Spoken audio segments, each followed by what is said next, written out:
Bandeirantes acontece.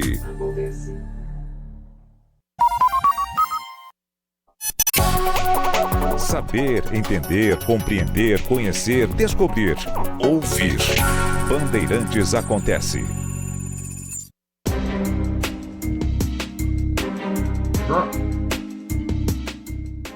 Jornalismo, Bandeirantes. Bom, o Trump se referiu ao PIX, naquela investigação que ele ordenou, e tentou sugerir que o PIX representava perdas para os Estados Unidos, para investidores americanos. E aí não é só a história de cartões de crédito, não. Há algo mais. Há algo mais. Vale sempre notar o que o PIX representa, a maneira como ele rapidamente se alastrou nas transações comerciais no Brasil. Já há mecanismos parecidos em outras partes do mundo, mas o PIX ele pode ser visto como uma espécie de revolução no sistema de pagamentos e com outras possibilidades que claramente serão exploradas, né? Isso já está previamente anunciado. Por outro lado, isso fez com que algumas pessoas se lembrassem de uma proposta de emenda à Constituição, a PEC 65, e que basicamente transforma o Banco Central em empresa pública de direito privado. E isso gerou uma discussão, mas a discussão ficou muito restrita ao aspecto orçamentário do Banco Central. A autonomia orçamentária do Banco Central. E é sempre bom lembrarmos que se o Banco Central, se essa PEC for aprovada e ele for transformado em empresa pública de direito privado, não se trata de consolidação de autonomia. Talvez seja exatamente o oposto. A perda da autonomia. E um aumento brutal de possibilidades de que o capital financeiro dirija o Banco Central. Há as questões que estão sendo discutidas, por exemplo, quem trabalha no Banco Central. Então, eles já foram CLT, até que houve o entendimento do Supremo, isso há mais de 15 anos, o entendimento do Supremo de que não, como autarquia, a relação do Banco Central com os funcionários não pode ser com base em CLT. Não pode ser com base na consolidação das leis do trabalho. Então, eles são trabalhadores com estabilidade, etc. E trabalham sob o sistema público, o sistema jurídico público na relação com os trabalhadores públicos. E não como trabalhadores que estão ali tendo sua relação com o Banco Central com base na carteira de trabalho e nos direitos relacionados à carteira de trabalho e à CLT. E é claro que isso provocaria perda de estabilidade, seria muito mais fácil mandar embora, substituir, etc. Esse é um ponto importante, mas não é o central. Há uma discussão também sobre a autonomia orçamentária do Banco Central. Há quem diga e use isso como bandeira em defesa da PEC, que isso dará ao Banco Central uma autonomia e ele não ficará sujeito a contingenciamentos, a falta de verba, que hoje o Banco Central tem sofrido com falta de verba, inclusive para que tenha mais gente trabalhando na fiscalização do sistema financeiro. Mas há contra-argumentos fortes, indicando que o Banco Central, na verdade, já dispõe dessa autonomia, já dispõe da capacidade de estabelecer o seu próprio orçamento e de garantir recursos para o cumprimento cabal do seu orçamento, para que a execução orçamentária não tenha carências. Mas também isso não é o ponto central. E o PIX, ele é do Banco Central. Ele é não só administrado, mas o Banco Central tem o controle jurídico sobre o PIX. Se você tem a transformação do Banco Central em empresa de direito privado,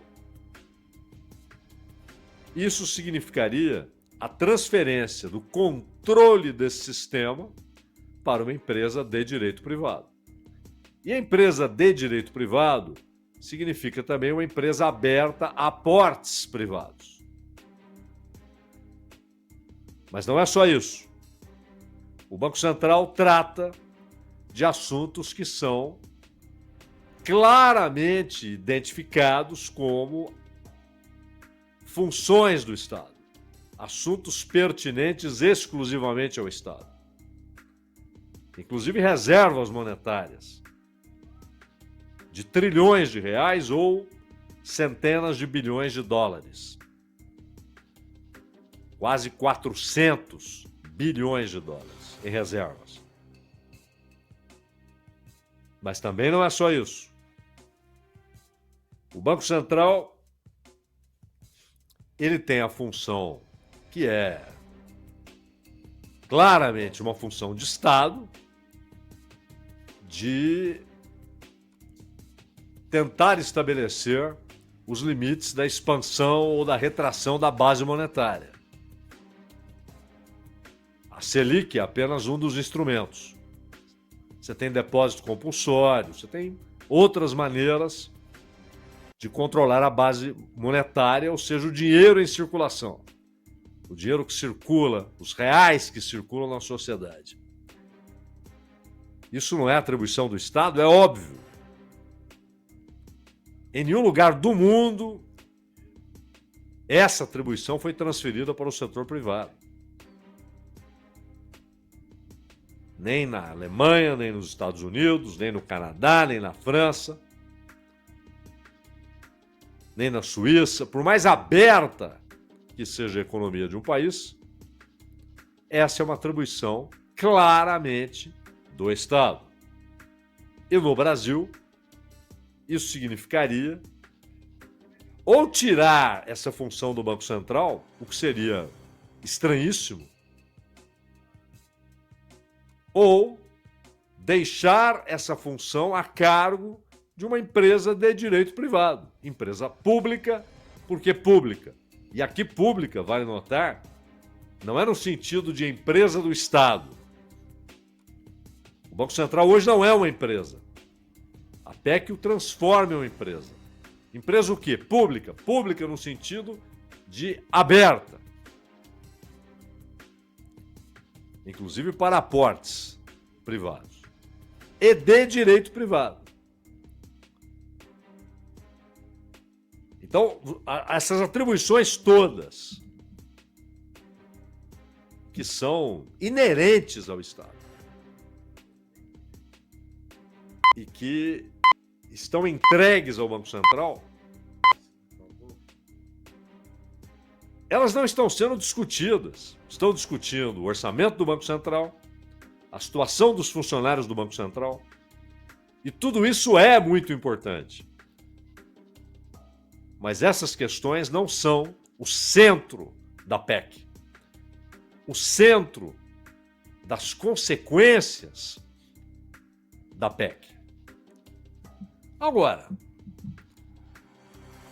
essa PEC, ela nasce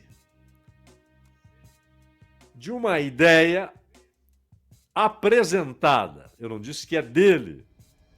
Talvez ele tenha sido apenas o portador da ideia. o mensageiro.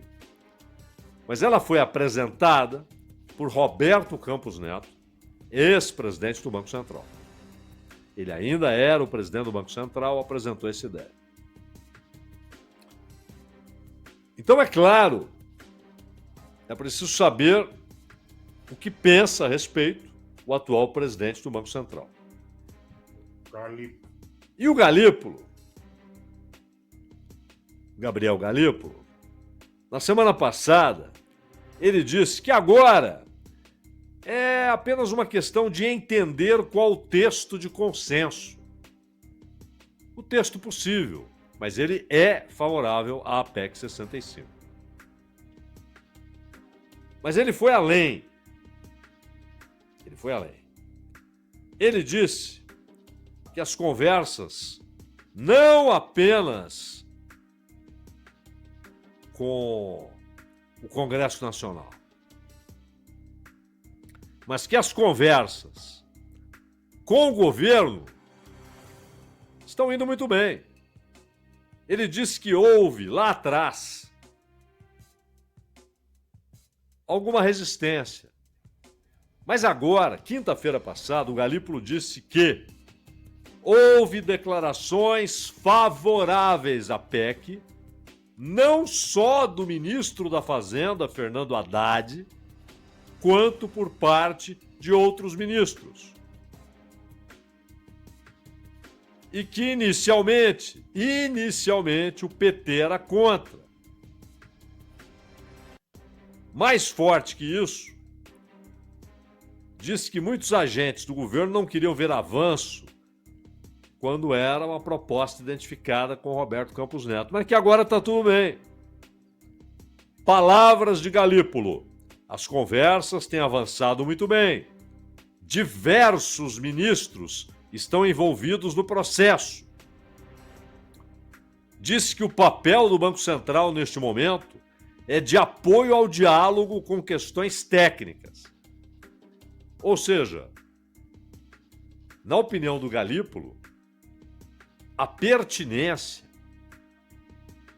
o conceito, a base até ideológica da discussão, tudo isso já desapareceu. É agora conversar sobre questões técnicas. Ele disse que todas as vezes que o Banco Central é demandado, o Banco Central conversa. Mas que já houve declarações favoráveis do ministro Haddad, de outros ministros e de senadores. Então, Haddad, você tem de dizer para o povo brasileiro se o Galípolo disse a verdade, se ele entendeu mal alguma declaração sua, ou se ele inventou, mas você tem de dizer, é sua obrigação como ministro da Fazenda, não como cidadão. O cidadão não é obrigado a ficar dizendo o que pensa sobre isso e aquilo. O ministro da Fazenda tem de dizer para o público, para aqueles que pagam o seu salário, que elegeram o governo do qual ele faz parte, ele tem a obrigação de dizer se ele apoia a PEC 65. Se ele apoia a transformação do Banco Central em empresa pública de direito privado. Esse é um assunto que não pode ser tratado só em gabinetes. E mesmo no Congresso Nacional, é claro que por ser PEC, inevitavelmente a discussão vai longe. Para aprovar, precisarão de 308 votos na Câmara. Em duas votações. No mínimo. E 49 no Senado. Em duas votações. No mínimo, 308 na Câmara, na primeira e na segunda votação. No mínimo, 308. No Senado, no mínimo, 49 votos favoráveis na primeira e na segunda votação. Então é claro que não será algo que será aprovado ali em acordo de liderança. Aqui não tem jeito, é PEC, é no voto. E muito voto. Então pode ser que não passe. Mas está tramitando. Segue tramitando. E vale notar ainda que o relator no Senado é o Plínio Valério, do PSDB do Amazonas. Ele argumenta que a alteração da natureza jurídica do Banco Central seria uma forma de se fazer cumprir a intenção dos legisladores de 2021 de dar ampla autonomia ao Banco Central, incluindo aspectos orçamentário, financeiro e administrativo. Percebam que a questão central, conceitual, quem controlará atribuições que são hoje do Estado e que só podem ser do Estado. Ele não passa perto disso. Ele fala em questões orçamentárias, administrativas, financeiras. Tudo isso é importante, mas não é o centro do problema. Ele se referiu lá àquela lei complementar, né, de 2021, foi sancionada pelo Bolsonaro. E a PEC, porque é claro, Roberto Campos Neto não poderia ser autor de PEC. A PEC é de autoria do senador Vanderlan Cardoso, do PSD, que é o partido do Kassab, né, de Goiás. E o texto, além de transformar a autarquia em empresa pública de direito privado, propõe um regime jurídico distinto para os servidores do Banco Central e autonomia orçamentária, o que significaria desvincular o banco do orçamento da União. O artigo 164 da Constituição Federal, que a PEC pretende modificar, esse seria o artigo modificado, 164, ele fixa que a competência da União para emitir moeda deve ser exclusivamente exercida pelo Banco Central. Então, a Constituição, no seu artigo 164, chama de competência da União emissão de moeda. Quem é o emissor soberano de moeda nos Estados Unidos? O governo federal, o governo central. O emissor soberano. No Brasil, o emissor soberano é a União. E essa competência, diz a Constituição, deve ser exercida pelo Banco Central. A PEC não remove essa competência. Olha que interessante e grave. Ela não remove. E aí os caras ficam discutindo as consequências financeiras, administrativas, orçamentárias, todas importantes. Mas a impressão da moeda, imprimir moeda, é função típica do Estado brasileiro, é função típica do Estado francês, do Estado inglês, do Estado canadense. E na União Europeia, nos países que aderiram ao euro, é uma função atribuída a Bruxelas. O monopólio da emissão do dinheiro,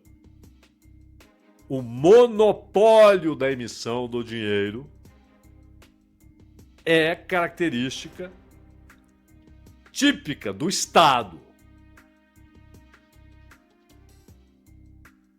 E o que diz a PEC? Ela vai tirar do Banco Central a competência que a Constituição dá? Ou ela vai privatizar a emissão de moeda? E ao indicar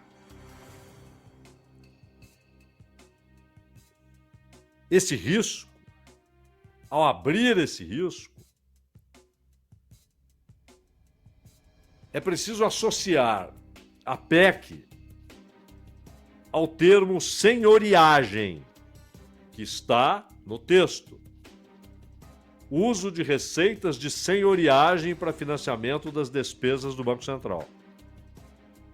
Isso aqui é o custo de oportunidade do setor privado em deter moeda comparativamente a outros ativos. Como se fosse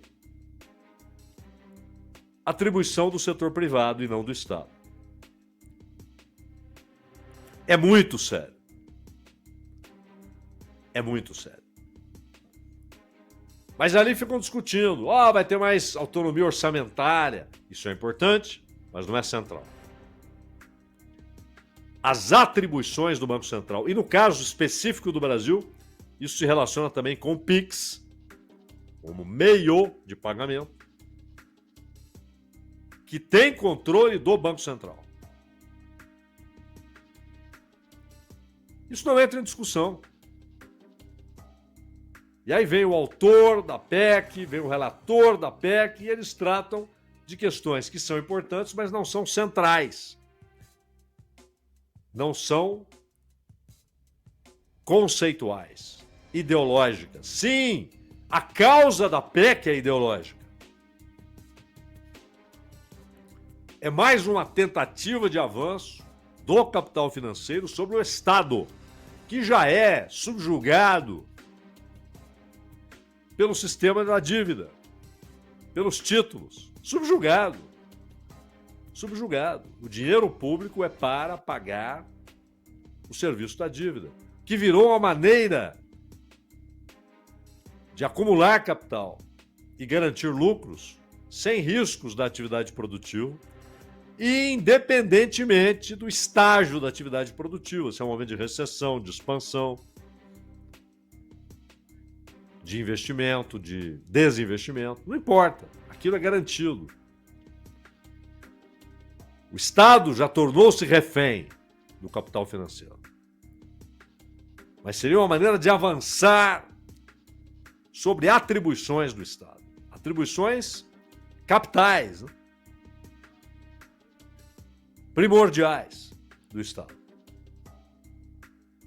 E aí, o presidente do Banco Central, Galípolo, diz, não, o Haddad está de acordo. Então, Haddad, você tem de dizer se está de acordo. Se está, diga, estou de acordo por isso, por isso, por isso. Não vejo esses problemas. Acho difícil que o Galípolo inventasse isso. Então você precisa esclarecer. Como ministro da Fazenda, você tem a obrigação de esclarecer se você apoia ou não essa PEC 65. Meu caro Danilo Gobal.